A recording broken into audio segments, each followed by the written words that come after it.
Lawyer Martin Pebu says that the state must take up financial responsibility for the health care of an 18-year-old who was allegedly kidnapped and raped multiple times by two self-styled pastors in Aflao. He explains that the incident amounts to domestic violence since the alleged perpetrators lived in the same house with the victim at the time. Thus, the Domestic Violence Support Fund must cater to her finances. We'll hear from him shortly. But first, the victim, 18-year-old Precious, not her real name, is still traumatized by the incident weeks after she was rescued from her captors. Her parents say they do not have. She has now become suicidal and is struggling to recover from the 4-month-long ordeal. Komla Adum and Ivy Setoji have more on this. After all this, my dad had been going through ups and downs to make sure that I get a better treatment.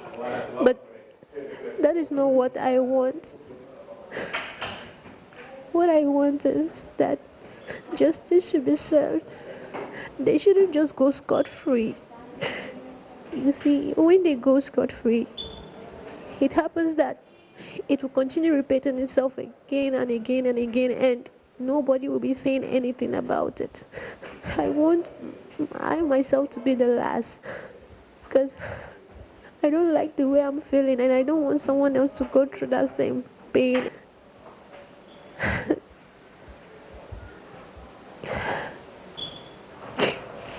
It's been weeks, nearly a month after she was rescued, but 18-year-old Precious is still battling the scars of a 4-month-long experience of multiple sexual abuse at the hands of her captors. They usually beat me with planks when they want to have sex with me every day. After this, they find out that I was months pregnant, and those boys checked, and then they gave me a drink. It's in the form of a water, but it's bitter, and when you take it, your stomach gets very hot and you started feeling very bad. The two men, George Andrews and Maxwell Peter, who posed as pastors before kidnapping her, have been remanded and are set to reappear in court on September 16. Now, Precious's family is struggling to cater for the medical bills of the 18-year-old. Her mother says all her savings from operating a restaurant along the Aflao border have been spent trying to restore her to normalcy. All that I have labored for years, since April, 21 of April, Easter Sunday, till today, all my money is finished. From this hospital to another, from this hospital to another, from this until we reach this Kolebu. She says she is helpless. And I'm just asking God, please, to help me. Let justice interfere in this my case, because I'm nobody. You understand me? I don't have anything. I'm nobody. There is a bigger issue. She is suicidal. As soon as you start talking about that thing, she becomes wild. She now easily gets angry. She wrote something which was a little bit disturbing. I gave it to the doctor that she feels like taking her life. We are taking treatment at the Kolebu Teaching Hospital, where at the same time she has to be going to Aflao because of the police case, court case, shuffling up and down, and this, it creates a lot of problems. He tells JoyNews his foster daughter's captors allegedly swore she would die if she told anyone about the ordeal. She said the boys caught their hand and the blood was coming, and they were speaking, invoking, and caught her blood, and then they did blood covenant that if she dares reveal them, she will die. So that is one thing that has been haunting her. She asked me, will I die? I said, you will not die. So these are some of the traumatic concerns. He's however encouraged by assurances by Ketu South parliamentary candidate and former Deputy Tourism Minister Jifa Abla-Gomashi to facilitate his daughter's return to school once she recovers from the trauma. She met the family and spoke to the mother and all that, and promised that she will go to the school where she was giving placement, that is Mauku girls, and talk to them and see to it that she quickly become herself and go back to school. And I think that's good news. The hospital will be almost her second home, and when night falls, she will be left on her own to battle her fears in the hope that this too shall pass. Reporting for JoyNews, Komla Adum and Ivy Setoji.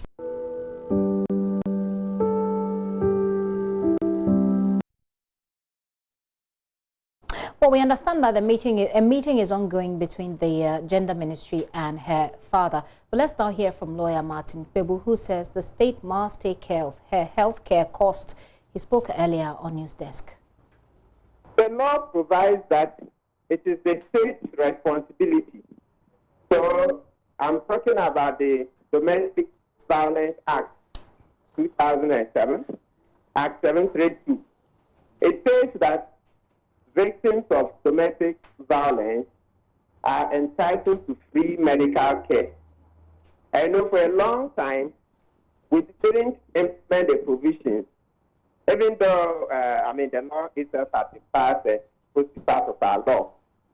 So eventually, when I was compelled to go to court, and sometime in 2017, the court affirmed what is the law. That is to say that government should implement the law. That is to say also that government should activate the fund. As we speak now, there is about 20-something thousand Ghana cedis in the fund. That's the account, or call it the fund. The sum currently in the fund is very small. So recently, on the 2nd of August, the Domestic Violence Coalition, we had a meeting with the president where we pressed forward the demands that government should do more, so that the government should put in a lot more money. We requested that we put in 500,000 Ghana to start with. So the president accepted the proposal. He had his gender advisors. The Attorney General was present, the Minister for Gender, Deputy Minister of Education, quite a number of ministers and all that at the Flagstaff House.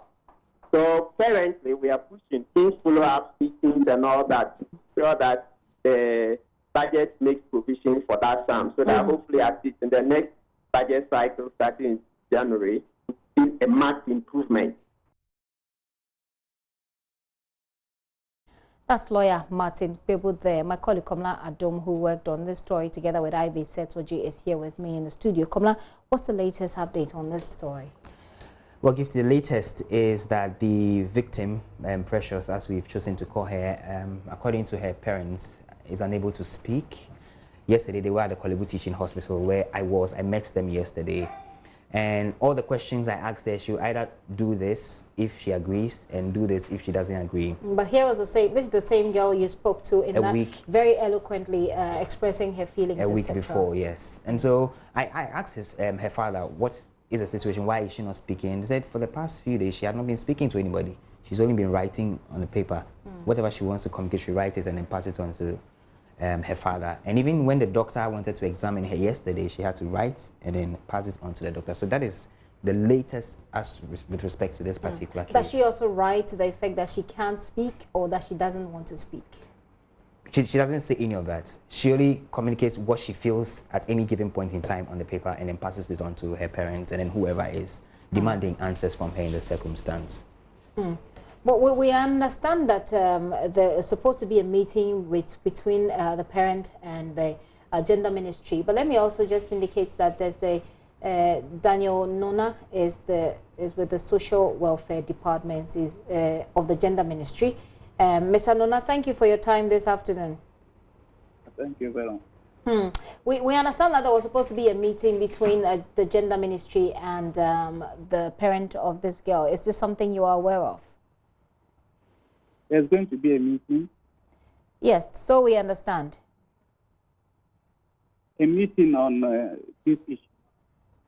With the father of this girl and the Gender Ministry. I'm not getting the question well. Very well. No problem. So this girl is 18. She's been raped multiple times, according to her account. And so far, her parents say they have exhausted their resources on her medical bills. But from the lawyer's perspective, the state must intervene in this matter and take care of her medical bills. They have difficulty paying their medical. They have run out of money. Yeah, with payment of medical bills, you know, we have social welfare officers in the hospital. We don't know the client, the background. We need to know who this person is, and then if there is a need, they will recommend for treatment. So social welfare officers are at the hospital. So whatever it is, I think they can contact them for any assistance. Okay, hang on for me. My colleague is here. He was at the hospital yesterday, spent some time with the girl and her parents. Kamla, was there any social welfare personnel interacting with this family? Yesterday, as I was there with them, there was no official like that. But the father of the girl tells me that sometime 2 weeks or 3 weeks ago, when they were at the hospital to get her genitals checked, because there were severe injuries to her genitals when she was discovered, and so she's been coming to the Kolebu Teaching Hospital, the gynecology department, and she's been seen by some gynecologists. There was a bill of about 1,000 cedis after the process, and they were able to pay only 600 cedis out of that money, but the social welfare department of the hospital took care of the rest with 400 cedis before she was discharged from the hospital last week. Okay, so the social welfare department at the hospital, yes, did take care of half of that amount. Yeah, before she was discharged last week. Before she was discharged. Ms. Anona, so it looks like there's been some sort of intervention there, but this was only halfway. Do they have a way of getting reimbursed for what they've spent so far? But the line is breaking. I'm not getting you clearly. Okay, let's try this again. I'm going to repeat the question and hopefully you hear me, sir. Is this okay? All right. So I'm asking, my colleague here tells me that when he went to the hospital yesterday, the cost for yesterday's treatment was 8,000 cedis, but they only could afford 600 cedis. And so what happened was that there was a social welfare intervention there, as you say, but then they could only pay 400 to allow for her release, because the family had already paid 600. But obviously, this is a family that's struggling. And like the lawyer said, this is supposed to be the state's responsibility. So I'm asking whether there's the chance for the family to get reimbursed for monies they've spent already on her medical bills. Whether they need, they can go back for more money to be able to... Whether they can be reimbursed for what they have spent so far. No. Because whatever they cannot do, that is where we can come in. So far as they'll be able to assist in that aspect, I think that's okay. Is that what your mandate is? Is that what the law says? Yeah, usually when somebody is in need, when we look at the person's situation, and the person is a pauper most of the time, or the person cannot pay, we can recommend that this particular issue, the person cannot do anything to pay. So we recommend to the hospital so that they can waive it. Well, this is... the person will be able to pay something. I don't think we have to say that they should pay the person back or something, or we have to find money to pay the person back. That could be a valid argument on the basis of availability of funds. So if you say that the social welfare doesn't have money, which is sort of an open secret, we'll understand. But still, the law has a position on this, and that's where I'm coming from. So just hang on for me. I'll just share this quick one as far as what the law says is concerned with my viewers and you as well. So it says the Domestic Violence Support Fund towards the basic material support of victims of domestic violence for training the families of victims of domestic violence. Does this not presuppose that the fund is supposed to take care of everything as far as someone has been violated domestically? Yes, that's what I'm saying. If you look at the domestic the fund that you are talking about, that is what you are talking about. We don't control that. Okay. So we have the domestic fund. Okay. And since you're social welfare as well, don't you have the mandate to reach out to the Domestic Violence Support Fund to let them support people like this girl? That's what I'm saying. We have to look for ways to help the person. Okay. So if we are looking for ways, and that is one of the ways we have to look at it, then we can recommend that let's look at this fund, whether they can support or not. Okay. Now, it's not done for her, even though she has gone through, they've done some checks on her genitals. Right now, we're told that she can't speak. She needs psychological support, it appears. You've spoken about how you are going to, see how you can help by, for example, getting in touch with the Domestic Violence Support Fund.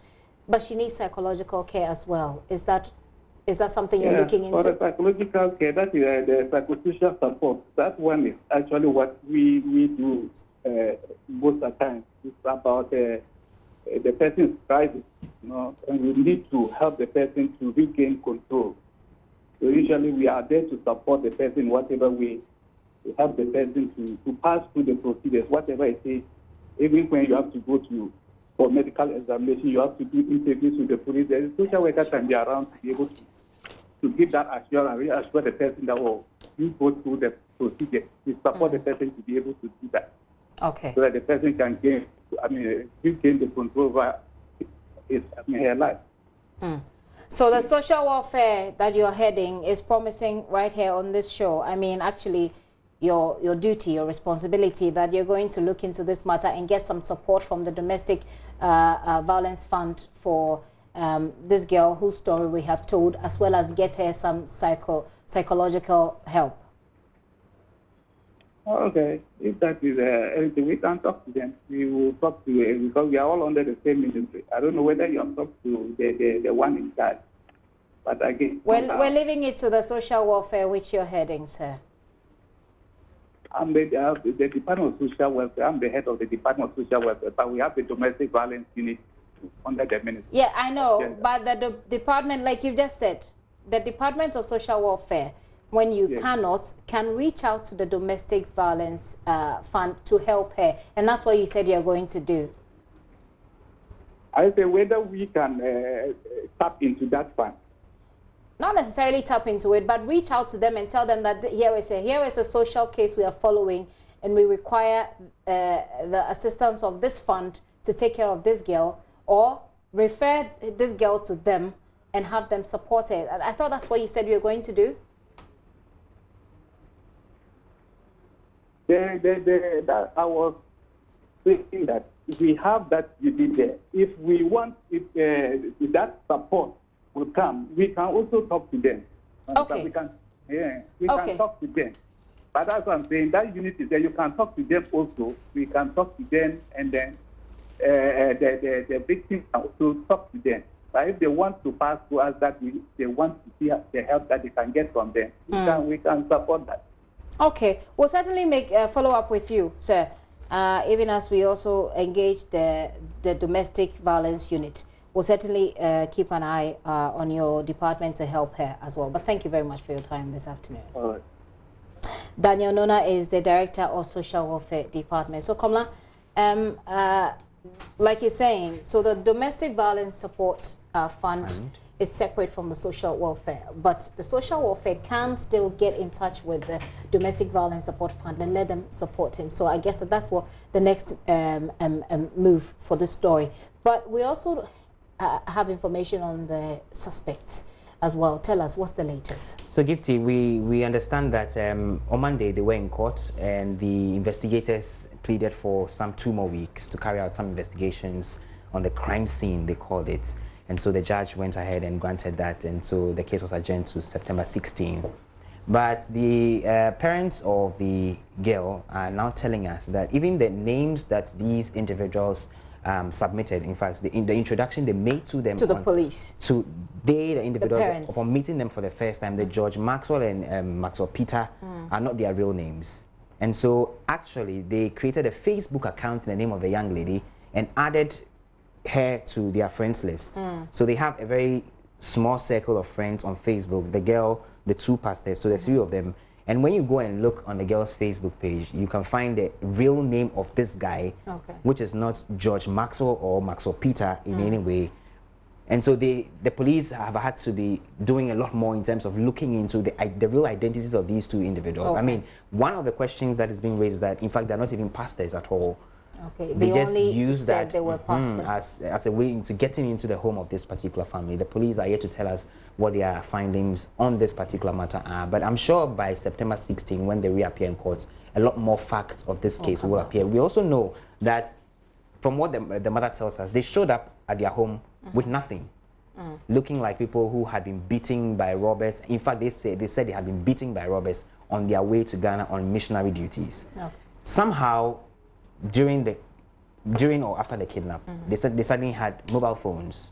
The mother tells me that they had 3 mobile phones. In fact, one of the mobile phones she gave to them each, so 1 each. But they now had 3 mobile phones, so 2 separate mobile phones. So she gave them mobile phones? Yes, 1 mobile phone each, because they said they needed to reach out to their people, they needed to sort of communicate with their families back home in Nigeria. And of course, I guess she did that. She let them in quite easily because of the Nigerian extraction that she was of. Well, that's for her. That's for her. Yeah. But as for, if we follow the investigation. Now they're going back to court on the 16th of September. Yeah. But it appears that there is some sort of a multiple identity here on the part of the suspects. Yes. And the girl is unable to speak. We wish her a speedy recovery, but we're also following up with the Social Welfare Department and the Domestic Violence unit to get her some support according to the law, and hopefully we'll get that. But this is devastating in all ways that you look at it. Bakomla, if there's anything else, let us know. If not, thank you. So, well, the immediate need is for this girl Precious to undergo therapy psychologically. So we had some clinical psychologists reaching out to us that they want to begin as soon as possible some therapy for her, so they could properly assess why she has withdrawn into her shell and why she's not able to speak. And they say that it could be one of 4 factors, and so they're going to do a proper assessment of her, and then they roll out a therapy that could first get her to be able to speak again, then they'll be able to understand the extent of the damage that has been caused to her, and then they can take it up from there to sort of restore her back to her previous state, sort of. So that is what we're going to be following up on from now. Well, it's a painful story, whichever way, but hopefully we'll get some help for her. That's the good side of it, the positive side of it. Komla, thank you very much for coming with that update and for following this story. Komla Adom there, he's been following this story with Ivy Setoji.